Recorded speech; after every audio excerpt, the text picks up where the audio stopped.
Hai, Assalamualaikum, apa kabar? Semoga selalu dalam keadaan sehat dan juga bahagia ya. Di video kali ini akan dijelaskan sedikit sinopsis untuk Sabtu, tanggal 18 Januari 2025. Namun sebelum itu, buat teman-teman yang baru bergabung, jangan lupa like, subscribe, dan nyalakan tombol loncengnya agar tak ketinggalan video terbaru selanjutnya. Terima kasih banyak buat teman-teman yang sudah subscribe dan like video ini. Semoga teman-teman semua selalu diberikan kesehatan dan rezeki yang melimpah. Adam bergegas ke tepian danau dengan nafas terengah-engah. Tubuhnya basah kuyup setelah berhasil menarik Amira dari dalam air. Tubuhnya yang lelah masih sempat menoleh ke belakang, memastikan ketiga preman yang sebelumnya menyerangnya sudah pergi. Ia mendekap tubuh Amira yang lemah, membaringkannya ke tepi danau dan memeriksa denyut nadinya. Amira masih bernafas, tapi wajahnya pucat. "Kamu baik-baik aja kan?" ucap Adam pada wanita itu seolah meminta kepastian. Namun Amira hanya mampu mengerjapkan mata sebelum akhirnya pingsan di pelukannya. Tanpa membuang waktu, Adam membopong tubuh Amira menuju mobilnya. Jarak ke rumah sakit tidak terlalu jauh, tetapi jalan berliku dan penuh lubang terasa seperti ujian berat baginya. Ketakutan menyelimuti pikirannya, membayangkan hal buruk yang bisa saja terjadi pada Amira. Sesampainya di rumah sakit, ia langsung meminta bantuan dokter. Beruntung, Amira segera mendapat perawatan intensif dan perlahan mulai pulih. Dokter menyampaikan bahwa kondisinya sudah stabil, meski tubuhnya masih membutuhkan istirahat. Malamnya, Adam dengan penuh perhatian menunggu di samping ranjang Amira. Ketika Amira sudah diizinkan pulang, ia menawarkan diri untuk mengantarnya. Amira sempat menolak, merasa Adam sudah terlalu banyak berkorban. Tetapi pria itu bersikeras karena tak ingin ada yang terjadi lagi pada Amira. Akhirnya Amira pun luluh. Mereka keluar dari rumah sakit. Tetapi dari kejauhan, Galang, pria yang baru sadar dari pemulihan operasinya, berlari memanggil Amira. Sayangnya, Amira tidak menyadari dan masuk ke dalam mobil. Di dalam perjalanan, Adam mencoba mencairkan suasana dengan bertanya, mengapa para penjahat itu mengejarnya? Amira menjawab dengan tenang, jika ia juga tak tahu. Karena ketika dirinya mengantarkan temannya ke puskesmas, tiba-tiba mereka datang dan menyerangnya. Adam mendengarkan dengan seksama, merasa ada sesuatu yang aneh di balik kejadian tersebut. Namun ia memilih untuk tidak menambah beban pikiran Amira. Setelah sampai di rumahnya, Amira turun dari mobil, diikuti Adam. Ada rasa syukur sekaligus haru di hati Amira. Dalam hatinya ia menganggap Adam sebagai malaikat yang dikirimkan oleh Allah untuk melindunginya.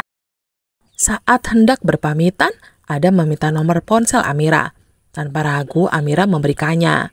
Namun, momen itu terganggu oleh kedatangan Aksa. Aksa terlihat bingung melihat Amira bersama Adam. Ia langsung mendekati Amira dan mengajaknya pulang. Adam yang sejak awal merasa tidak menyukai Aksa, memasang wajah dingin dan mengingatkannya untuk memperlakukan Amira dengan baik. Namun Aksa mengabaikan peringatan Adam dan segera membawa Amira pergi. Sebelum masuk ke mobil Aksa, Amira berpamitan pada Adam dan mengucapkan terima kasih. Sementara itu, di tempat lain, Bu Zora dan Hilda dibuat kaget melihat Amira kembali ke rumah dengan selamat. Mereka tidak menyangka rencana mereka itu untuk mencelakai Amira kembali gagal. Dalam amarahnya, Bu Zora memanggil Bu Ijah, menyalahkan wanita itu karena tidak becus menjalankan tugasnya. Namun di dalam hati kecilnya, Bu Zora mulai merasakan ketakutan yang samar. Seolah-olah Amira memiliki pelindung yang lebih kuat dari rencana jahat apapun yang mereka buat. Di tempat berbeda, Bastian mengumpulkan keluarganya di ruang tengah. Semua mata tertuju pada Bastian, menanti penjelasan dari ekspresi seriusnya. Dengan nada tenang namun penuh wibawa, ia mengumumkan keputusan penting. Amira akan diangkat menjadi asisten Aksa di kantor. Pernyataan itu langsung menciptakan keheningan yang janggal. Mata Ibu Zora, Reno, dan Hilda saling bertukar pandang. Wajah mereka memucat, seolah-olah kabar itu adalah malapetaka besar bagi mereka. Tidak butuh waktu lama bagi Bu Zora dan Reno untuk melontarkan penolakan mereka. Dengan suara yang bergetar oleh kemarahan, Ibu Zora menyatakan bahwa posisi Reno sebagai pewaris perusahaan tidak boleh bergeser, terutama oleh seorang Amira yang menurutnya hanyalah seorang pembantu. Bagi mereka, keputusan Bastian adalah penghinaan terhadap harga diri keluarga. Reno yang merasa posisinya terancam mendukung ibunya dengan kata-kata tajam yang semakin memojokkan Amira. Namun alih-alih mereda, kemarahan Bastian justru memuncak.